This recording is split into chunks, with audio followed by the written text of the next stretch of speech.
não fazia terapia com as pessoas. Não era terapia que elas estavam sendo submetidas no consultório. Era uma outra coisa. E na minha cabeça é exatamente a mesma coisa que eu estou fazendo hoje, que eu estou fazendo aqui, que eu estou fazendo hoje aqui com vocês. Que é o seguinte, e eu não queria desconcertá-los, eu não queria desapontá-los, mas tem algo, e se você olha para a minha história também, como eu me relaciono comigo, é mais ou menos assim. Tem algo sobre a história de cada um que não me interessa absolutamente nada. Eu não tenho interesse em drama psicológico, em drama afetivo. Olha que duro que eu estou falando. Porque é aí que vocês param. Quando as pessoas chegavam lá no consultório para mim, isso era recorrente, elas começavam a me contar sobre a vida delas, perfeito? Eu ouvia, evidente, primeiro porque eu sou educado, apesar de às vezes não parecer, né? Mas num a um eu tento ser. Ouvia as pessoas e já começava a imaginar o que elas poderiam fazer. Como quem diz, isso que você está me dizendo, eventualmente, uma história, tem crianças aqui, então não falarei, mas eventualmente alguma história pesada do seu passado, uma falência, um projeto que não se realizou, uma briga com um sócio, um projeto universitário que não foi concluído, uma relação pessoal que está em... Atenção, nada disso tem interesse para mim. Nada disso tem interesse para mim. Tem uma coisa que tem interesse para mim. E essa talvez seja a palavra que eu vou colocar para vocês aqui. Se a gente estivesse em outro ambiente, talvez eu desse outro nome para ela. Mas é uma coisa chamada força vital. A força vital é a única coisa que importa para a gente. Eu já digo o que é a força vital. A força vital ela tem 3 componentes. O primeiro e mais trivial, e vocês estão carecas de saber, é o próprio corpo. E aí não tem novidade nenhuma. Evidente, se a gente não dorme, não está alimentado, está doente, a gente vai ficar desgostoso, cansado, desesperançoso, angustiado eventualmente. Sexta mesmo, depois de umas 3 semanas absolutamente pesadas lá no escritório, eu reparei que eu estava angustiado. E a angústia era fome, era só isso. Eu cheguei em casa, comi e melhorou. Eu estava sem comer e sem dormir há um tempo. Então melhor. Então essa parte não tem interesse em falar aqui para vocês, ok? Durmam, comam, mexam o esqueleto fazendo ginástica de vez em quando, vai dar uma melhorada, beleza? Isso aqui não tem interesse nenhum. Eu tenho interesse em falar sobre as outras 2 coisas da força vital. A primeira é a relação com os outros e a outra é a relação com você mesmo. Sobre a relação com os outros, é aí que vocês param. Já aí, na largada. É aí que vocês param. Atenção, o outro, pra gente, ele não pode ser só alguém que a gente tolera, que a gente suporta, ou que a gente ajuda. A gente tem um tipo de dever específico próprio do ser humano, que é olhar para o outro com um olho específico. Um olho específico. Que não pode ser um olho humano. Porque se eu olho para você com um olho humano, em 2 minutos eu te tornei um objeto. Eu estou olhando para as minhas conveniências e para como que a gente pode se aproveitar, às vezes no melhor sentido. Relação de marido e mulher. Às vezes eu quero agradar a minha esposa, mas atenção, é mais do que agradar. Ou é mais do que suportar, é mais do que tolerar. Eu vou além, é mais do que perdoar. Perdoar é o primeiro capítulo da história. Atenção, vocês também não são tão confusos assim, que tem que perdoar uma multidão de pessoas, não é isso. Mas tem algo do relacionamento com o outro, e aqui eu vou falar o português claro, que é ver o outro como filho de Deus mesmo. Eu vou contar para vocês uma história, pegando o gancho do Ícaro aqui no início, da coisa do meu pai. Acontece que meu pai morre no dia 19 de outubro, às 6h30 da manhã. Em agosto do ano seguinte, eu recebo uma intimação para ir depor, na qualidade de vítima. Uma coisa estranha. Essa data de agosto era uma data muito marcante, porque o dia era o dia 16 de agosto, precisamente o dia do aniversário do meu pai. Então eu tive a oportunidade de celebrar a primeira ausência natalícia do meu pai no tribunal. Só que esse tribunal não estava só eu, o juiz, o promotor e o advogado. Também estavam os réus.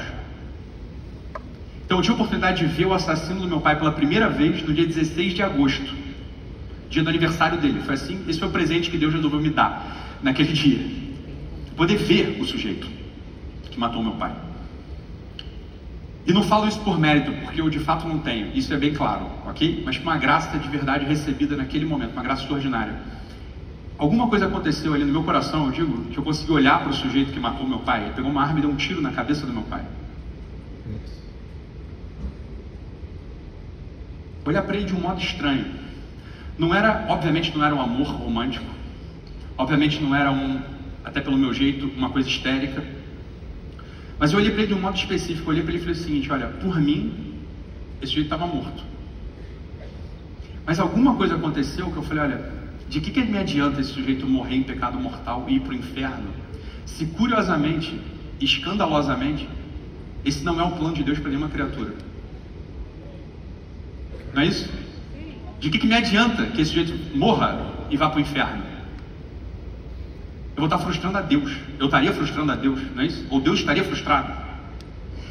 Esse é o tal do relacionamento com o outro que eu quero falar para vocês aqui. As outras pessoas, elas são criaturas, filhas de Deus, e Deus tem um plano para elas. E o único plano que Deus tem é a salvação. E que a gente possa conviver todos nós na beatitude do céu, se assim Deus permitir, não é? Então esse é o pulo verdadeiro da força vital. Não tem força vital sem esse olhar para o outro. Se há algo no nosso coração ainda que interrompe esse eu vou chamar com uma linguagem absolutamente woke, ok? Esse fluxo, não é? Se tem uma coisa no nosso coração que interrompe esse amor, essa doação, eu vou dizer para vocês uma coisa: qualquer projeto da vida de vocês já está frustrado, na largada, ainda que tenha aparências de sucesso. Esse olhar contra é uma coisa que precisa ser exercitada. E é mais do que um olhar, é um posicionamento existencial diante da outra pessoa. As pessoas são mesmo filhos de Deus, entende ou não? Nosso funcionário, nosso chefe, nosso colega, marido e mulher, filho, irmão, mãe, pai, todo mundo. As pessoas que cumprimentam a gente, se relacionam com a gente, as pessoas são filhas de Deus, sacou? Existe um plano de Deus para elas. E tem uma dureza nessas palavras, porque aqui o afeto não entra muito. Às vezes vai ter afeto, a maioria das vezes não vai ter. Entende ou não? Isso é fundamental a gente meditar sobre essa vida, isso é importante. E diria que isso resolve, vou dizer para vocês, 90% das maluquices da vida estão resolvidas aí, na largada. Mas tem os outros 10%. Tem os outros 10%, que é o meu relacionamento comigo mesmo. O que eu sou, o que eu faço, o que eu sei, o que eu quero. E se eu perguntar para vocês agora, eu tinha slides que eu tinha preparado para hoje, tá? Só para dizer que eu preparei os slides para vocês. O slide de abertura colocava uma questão, que é o que você quer. O que você quer? Eram duas, na verdade. O que você quer e por que você está aqui. E eram perguntas de abertura no consultório. Eu fazia essa pergunta para os meus pacientes. O que você quer e por que você está aqui? E a partir daí vem uma série de respostas. Uma série de respostas, né? E eu gostaria muito, de verdade, de ouvir cada um de vocês. O que você quer e por que você está aqui? E as respostas que vêm a partir dessa pergunta, elas são respostas no início imprecisas, ou pequenas, ou abstratas demais. Alguns vão falar, eu quero R$1 milhão até o dia 25 de dezembro desse ano. Perfeito, acho bom, acho legal. Tomara que todos vocês consigam muito mais do que isso. Alguns vão falar isso, pequeno, diminuto, é só dinheiro. Outros vão falar, eu quero a santidade, interessante, mas abstrato. Ou seja, as duas coisas são valiosas. As duas coisas são valiosas. Uma no plano terrestre e outra no plano da transcendência. Mas ambas não terminam de fazer com que a gente tenha um dia bem vivido. Um dia bem vivido. E aí que eu acho que lá em 2015 talvez, eu tenho inaugurado o que eu acho que é o jeito que eu tratava as pessoas. Que é mais ou menos o que eu quero fazer na vida, o que eu faço na vida, depende do que eu esteja entre as minhas mãos. Ou é o Guerrilla Way, ou é a certificação, ou é a faculdade, ou é a minha charutaria, ou sei lá, são outras coisas que... Acontece o seguinte, isso que eu quero dizer para vocês. Esse é o ponto aqui da força vital. Esse ponto da força vital me interessa muito. Que é o seguinte, e esse é o único motivo pelo qual, naquele dia 19 de outubro, com meu pai assassinado, eu tinha uma live à noite para fazer, que era o lançamento da certificação, e eu estava lá fazendo. E vou dizer para vocês uma coisa aqui, e obrigado mais uma vez por todo o apoio que vocês me deram, mas não tinha outra coisa que eu pudesse fazer a não ser aquilo. não tinha outra coisa que eu pudesse fazer a não ser aquilo. Por quê? Porque na minha cabeça, o modo como eu vejo um pouco o mundo, é o seguinte, olha, o ser humano, ele é a imagem e semelhança de Deus, não é isso? Ou pelo menos é para isso que ele foi criado, não é? Sim. Não é? Sim. E o que Deus faz? Deus ama, mas Deus cria. Deus cria. E esse é o único motivo pelo qual eu faço negócio. O único motivo pelo qual eu tenho empresa, e tenho um monte de empresa. Que eu tenho empreendimentos, que eu tenho... Porque para mim, preste atenção aqui, para mim, quando eu estou elaborando um projeto, qualquer que seja, atenção, qualquer um, seja escrever uma redação, que eu escrevo, copy, eventualmente eu escrevo copy. Quando eu estou ali ajudando a editar um vídeo, quando eu estou escrevendo um tom de campanha, quando eu estou numa reunião com a equipe, quando eu estou mudando a gestão da empresa, que acabou de acontecer há 2 meses, de uma estrutura vertical para uma estrutura matricial, quando eu estou desenhando um produto, ou quando eu estou criando uma empresa, na minha cabeça eu estou fazendo sempre a mesma coisa. Ou quando eu estou aconselhando uma pessoa, quando eu estou brincando com um filho, eu estou tentando fazer uma mesma coisa sempre, que é criar. Talvez essa seja a diferença. Talvez essa seja a diferença mesmo do Ítalo em 2013, que teve burnout, que eu tive, e ficou meio deprimidão, e que trabalhava bem, mas hoje eu trabalho muito mais do que em 2013. Atenção, com muito mais responsabilidade que em 2013. Eu durmo menos do que em 2013. Ok ou não? Tem uma coisa que eu descobri que eu queria passar isso para vocês. Eu já falei isso de outros modos, mas talvez seja a primeira vez que eu estou falando isso de modo tão claro. Eu me sinto à vontade absolutamente aqui com vocês hoje, né? Totalmente à vontade. Totalmente à vontade. Só tem uma coisa que vai fazer com que vocês permaneçam e persistam. Uma. Não tem outra. É encarar o trabalho como um ato de comunhão com a criação de Deus. Isso é uma estratégia muito sofisticada. Eu já havia ouvido isso 1000 vezes. Eu sou do Opus Dei, eu sou supernumerário, não sei se vocês sabem. Alguns não sabem o que é isso, mas quem sabe, né? Beleza. Eu já tinha ouvido isso, eu ouço isso repetidamente desde 2004. Foram 10 anos ouvindo essa coisa aqui. O trabalho ordinário é meio de santificação. Isso não terminava de encaixar para mim. Eu sabia que era, mas como é que você faz isso na prática, entendeu ou não? Como é que você está, onde quer que você esteja, hein? Você é empresário, você é redator, você é designer, você é empreendedor, você é só investidor, você é expert, você é produtor, não importa. O que você é? Você é médico, tanto faz. Como é que você faz isso na prática? Aí tinha uma coisa lá, oferecimento de obras, eu vou oferecer, ok. Mas quando você está fazendo a coisa, atenção, quando você está escrevendo um texto de copy, quando você está editando um vídeo, quando você está fazendo uma reunião, a chance de você se desconectar de tudo e achar que aquilo que você está fazendo tem valor em si é muito alta, concorda ou não? Porque é aquilo que você está fazendo, é aquele texto que você vai produzir, é aquele vídeo que você vai produzir, é aquela peça que você vai entregar, né? Ou tem um monte de mulher aqui que é mãe também, e muitos homens que são pais, ou quando você está educando um filho, às vezes parece que a educação em si é o que tem valor, né? Ou você está com o teu marido, com a tua esposa, parece que é aquele jantar em si que tem valor. As coisas têm valor em si também, mesmo que eu falei, aquele ganhar 1 milhão tem valor, mas o valor ele transcende, entende ou não? O valor está numa certa disposição habitual do espírito de querer de fato, ou de tentar de fato, pelo menos, isso seria a santificação do trabalho. Olhar para o trabalho, para a atividade, qualquer que seja, como um meio de comunhão com Deus. Essa que é a parada. Então, quando meu pai morre e ele morto, eu fico o dia inteiro ali, eu vou para aquela live, se vocês repararem, ninguém consegue reparar isso, não dá para ver. Tava com o sangue dele no braço ainda gravando aquela live, eu não consegui tomar banho direito, né? Então meu pai estava na rua, tomou tiro, eu abaixei, fiquei com ele um tempão abraçado. E agradeço muito ao repórter que fotografou aquela cena. Eu gosto de voltar naquele momento algumas vezes assim.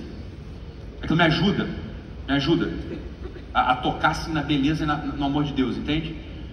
Aquilo me ajuda mesmo. Aquilo é bom, não é ruim pra mim. Tem uma foto minha lá. Eu tô com uns amigos, é muito curioso. Eu tô com um amigo da faculdade de um lado e com um padre do outro lado. Foi todo mundo pra lá, né? e mais gente foi, tá, mas na foto registrada tá um amigo, Rodrigo Reis, e o padre Mateus, ali do meu lado, e meu pai. Assim, então tem essa cena, nós dois de costas, aquela cena é bonita para mim, é boa de ver, é boa de ver. Eu só tinha uma coisa que eu podia fazer naquele dia. O que eu podia fazer naquele dia? Entende ou não? Me recolher para a injustiça porque o meu sócio não me valoriza, porque a minha esposa está sempre com a cara fechada, porque o marido é grosso demais, porque o meu funcionário não entrega as coisas no prazo, porque o meu chefe não valoriza. Entende ou não? Que esse é um mecanismo independente da circunstância. Esse é um mecanismo muito habitual pra gente. Muito habitual, não é? Ou não é?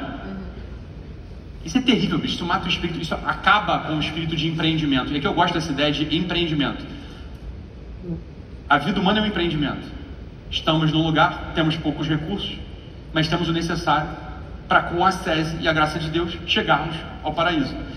É um empreendimento. E é o único que vale a pena, hein? Sim. Os outros, dá para viver com ou sem, né? Tem 1000 pessoas na história do mundo que chegaram lá sem dinheiro, né? Então é claro, a gente está aqui, vocês estão aqui para ganhar dinheiro também.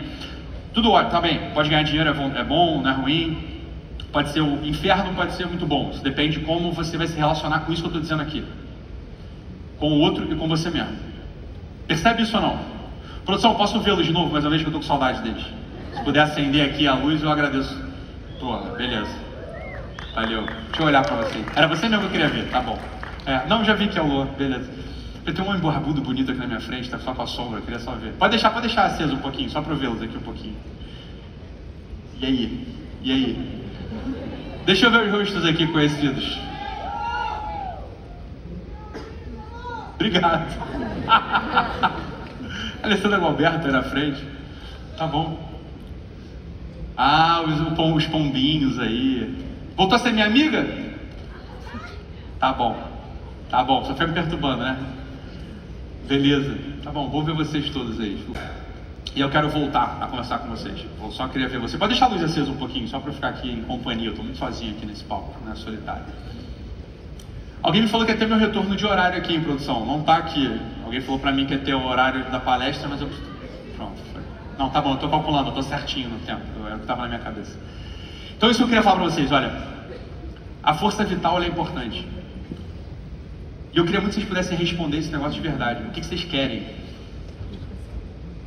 Eu não sei o quanto vocês têm claro isso na cabeça de vocês. O que vocês querem? Eu queria uma resposta para esse negócio até o final de hoje.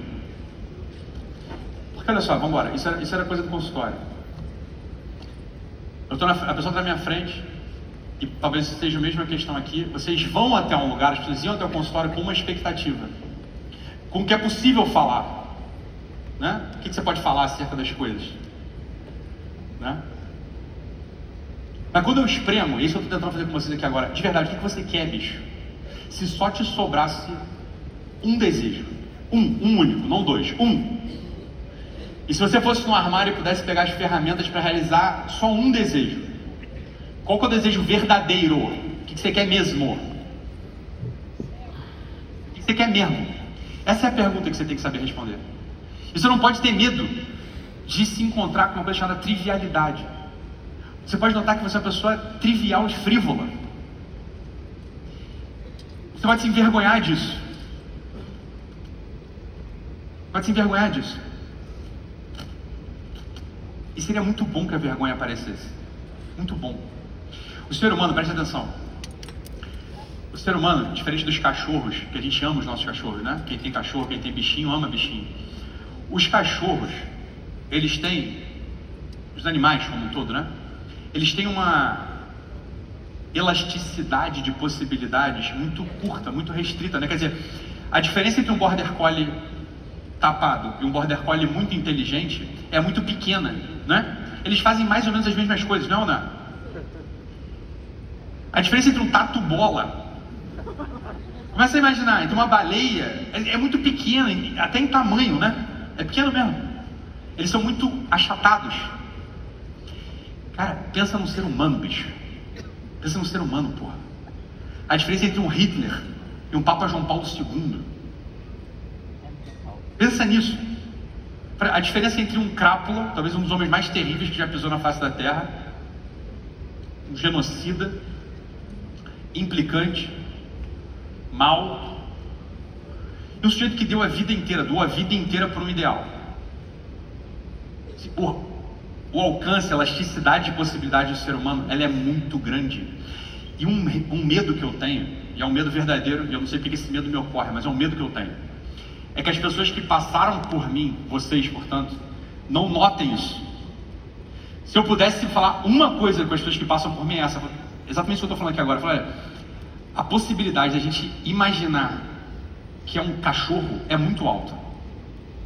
Ou seja, olhar para aquilo que tem de menor na diferença entre os seres humanos, por exemplo, dinheiro, ou qualidades físicas.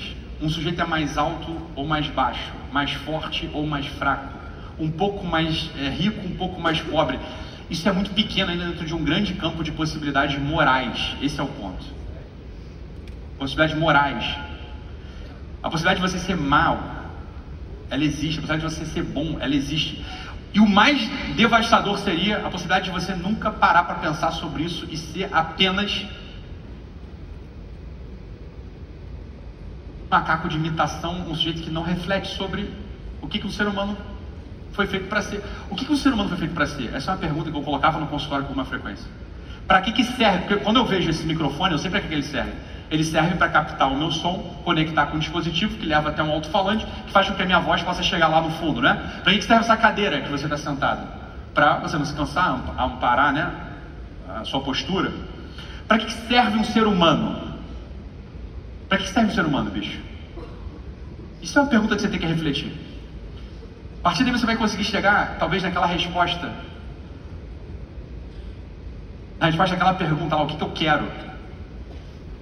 Porque o ideal é a gente querer o que tem a ver com o motivo pelo qual a gente foi criado. É o motivo pelo qual a gente existe. E aí se abre todo um grande campo na nossa vida. Um campo imenso. Um campo imenso que é outra coisa que eu gostaria que vocês saíssem daqui pensando sobre isso. Um campo imenso que é o campo da realidade. A realidade para o ser humano consiste em só duas coisas. A realidade para o ser humano consiste só em duas coisas: incerteza. Incerteza. É duro, né? Não, Ítalo, é o amor de Deus. Mas você pode ir para o inferno, então é incerto. Sim. Entende o que eu quero dizer? Incerteza. E essa é mais aterrorizante do que a primeira.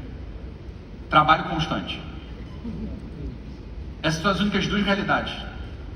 Quando você se depara, né, com essa reflexão inicial, o que eu quero, para que eu fui criado, o trabalho como empreendimento, o trabalho como ato criador, e talvez seja só isso que eu tenho entre mãos, você se instala numa coisa chamada realidade, e a realidade aparece para você não com cor de rosa. Não com cor de rosa. Então, voltando ao gancho que o Ícaro me deu nessa palestra, quando meu pai morre, para mim só aparecem duas coisas: incerteza e trabalho constante. No limite é isso. O que eu posso fazer diante disso que ocorreu? Eu não tenho certeza do que ocorreu, eu não tenho certeza do que é o melhor a ser feito. Entende? É incerto. O que é o melhor? Trabalho constante. É duro o que eu estou falando. É duro. Mas também eu não tenho pretensão de fazer outra coisa a não ser isso. Né? Trabalho constante, cara. Essas duas coisas são as coisas que a gente tem na nossa mão. Qualquer pessoa que já tenha mais de 12 anos, e tem gente fofa aqui na plateia que tem menos de 12 anos, até porque eles estavam no meu colo lá, jogando comigo, né, Mateus? Eu também. Qualquer pessoa que tem mais de 12 anos e já olhou para a própria vida, reparou uma coisa, falou: olha, se você é casado ou casada, refaz a história de como você conheceu a pessoa que você está casado hoje. Refaz essa história, relembra como é que foi. Fala, eu posso relembrar a minha, e aí eu dou de exemplo. Então um dia eu resolvo fazer vestibular para medicina. Eu tinha 15 anos. E aí eu passo no vestibular para medicina com 16, beleza? Mas olha que loucura, eu estava no segundo ano do colégio. A maioria das pessoas não pensa em fazer vestibular no segundo ano do colégio, concorda ou não? Então começa aí. E aí eu passo para medicina. e chega o dia de conhecer a minha faculdade, dia 24 de setembro de 2002. E eu lembro perfeitamente que eu estava no ponto de ônibus e passou o 485 lotado. Mas não estava tão cheio. O motorista que resolveu não parar. Perfeito? Ele não parou. Então eu não entrei naquele ônibus. Eu entrei no que vinha em sequência. Eu salto no campus da UFRJ. Eu fiz o UFRJ no Rio de Janeiro. Me dirijo à escadaria e vejo uma série de pessoas que eu concluí que eram alunos afluindo por essa escadaria. Era uma escadaria que se afunilava. Em tal momento, nessa escada só podiam passar 2 pessoas por vez. Ela começava larga, como essa aqui, e ia ficando estreita, né? E a primeira pessoa que se afunila ao meu lado é uma moreninha de olhos verdes, que rouba o meu coração naquele momento. Ela vira-se para mim e fala: é medicina? Então essa foi a primeira pergunta que ela, foi a primeira palavra que ela trocou comigo na vida, foi essa. E eu respondo: é. E a partir dessas primeiras palavras a gente nunca mais parou de se falar. Começamos a namorar logo. Agora, olha, o que eu quero dizer com isso é o seguinte. Eu conto pra vocês, olha, o fato de eu ser um homem casado talvez seja um dos elementos na minha vida mais centrais, mais marcantes, mais decisórios, né? A gente tem alguns. Então, eu sou médico, sou pai de 7 filhos, sou casado, sou católico. São coisas que marcam o meu modo de estar no mundo, né? Sim. Olha que coisa terrível. Olha que coisa terrível. Para analisar isso e analisa isso com profundidade existencial. Um dos pilares da minha existência não passou pelo meu controle absoluto o início dele, né? Olha para trás, e quando a gente olha para trás, vem um calafrio. Se você faz isso a sério, hein? Se você tem um mínimo de profundidade, vem um calafrio na tua espinha. Que, porra, se aquele ônibus 485 para e eu entro nele, eu teria me afunilado com o Rodrigo Reis, sei lá. Sei lá, a gente não pode botar a mão no fogo nem pela gente mesmo, sei lá o que teria acontecido comigo. Rodrigo Reis era um homem muito galanteador. Imagina que terrível seria a minha história agora nesse momento. Então veja, essa incerteza que eu estou falando. Existe um elemento na vida da gente que é profundo, é totalizante, chamado incerteza. E só tem uma resposta que a gente pode dar para a incerteza. Eu queria que você fizesse esse exercício em casa. Aqui não. Vocês estão também... Estão me ouvindo, não dá para fazer isso também, tem que estar me ouvindo, né? É meio simples. Ok? A incerteza, ela é a trama da nossa existência. Ela dá a dimensão da nossa existência. Eu queria que vocês fizessem, portanto, isso. Olha só, isso vai ajudar muito a vocês em tudo que fizerem para frente. Tudo. Tudo. Tudo. Elenca 3 ou 4 coisas que te constituem como que você é. Casada, divorciada, viúva, sei lá, encalhada, católica. Eu descobri aí um monte de gente, né? Católica, ateia, evangélica, espírita, sei lá, coisas que você vê que são centrais na tua vida, no modo como você enxerga o mundo. Pode ser ou não? E depois, com valentia, com confiança e com calma, recua até aquilo que você percebe que é o momento decisivo para o acontecimento. Você vai notar que no nó desse acontecimento decisivo só tem uma coisa aí, uma, que assim, a falta de controle. Não foi você que fez aquilo, que viu aquilo, que estava naquilo, aquilo simplesmente aconteceu. É ou não é verdade? Isso é fundamental. Só que preste atenção, se você não tem mais 12 anos, você vai notar o seguinte: isso vai continuar acontecendo, e acontecendo, e acontecendo. E digo mais, hoje pode ser um desses nós. A gente não sabe o que vai acontecer a partir daqui. O fato de você ter vindo ao novo mercado ao vivo, cada um querendo uma coisa. Uns querendo ver como aumentar seu faturamento. Outros querem ser mais produtivos. Outros queriam ver só o DOC mesmo. Né? Brincadeiras à parte, mas a verdade é essa. Cada um veio aqui por um motivo. E alguma coisa pode ter batido na tua cabeça, no teu coração, né? E que a partir dessa semente, dessa levedura, vai começar a ter uma fermentação. E essa garrafa vai estourar em algum momento. Só tem uma coisa que a gente pode fazer diante disso, que essa outra parte ou aspecto da realidade, que é o trabalho constante. Percebe isso ou não? Sim. Quer dizer, a vida, a realidade, a circunstância vai botando pra gente esses nós, como foi aquele momento no afunilar da escadaria do CCS no dia 24 de setembro de 2002, no qual eu tive a sorte de ver aquela moreninha de olho verde, porque eu me apaixonei imediatamente. Eu me apaixonei imediatamente. A parte dela, a história é outra. Mas diante disso, que foi um momento decisivo, eu só posso dizer para vocês que foi decisivo, porque teve uma outra coisa a partir desse evento, chamada trabalho constante. Trabalho constante. Alguns desses trabalhos foram meramente saborosos, né? Uma parte desse trabalho era fazer a manutenção do amor, a manutenção do desejo, né? Mas houve momentos em que não. Teve outros momentos em que houve desafio verdadeiro, horas da minha parte, horas da parte dela, não é ou não? Eu estou dando exemplo amoroso, mas eu podia dar o exemplo empresarial. O que daria na mesma? Porque, atenção, olha só isso aqui. Cada ato tem um valor único. Cada ato. Isso é uma das maravilhas da minha religião. A minha religião ela é maravilhosa. E respeito a dos outros, mas justamente eu não tenho outra religião, então eu estou falando dessa. A minha religião é maravilhosa porque ela fala uma coisa, isso é verdade, isso não é só verdade porque ela fala porque é verdade. O que faz muita diferença. Um ato tem valor único. Ou seja, um ato final, ele pode ser decisivo. Só que não se enganem. Não se enganem. Para que você possa agir bem, você precisa de ferramentas. Por isso que eu falo que a santidade, ou o milhão, querer a santidade, ou querer um milhão, enquanto desejo, para mim dá na mesma. Se você não me apresenta uma ferramenta, um plano concreto, com ferramentas. As ferramentas, atenção isso aqui. E muita gente paralisa nesse momento.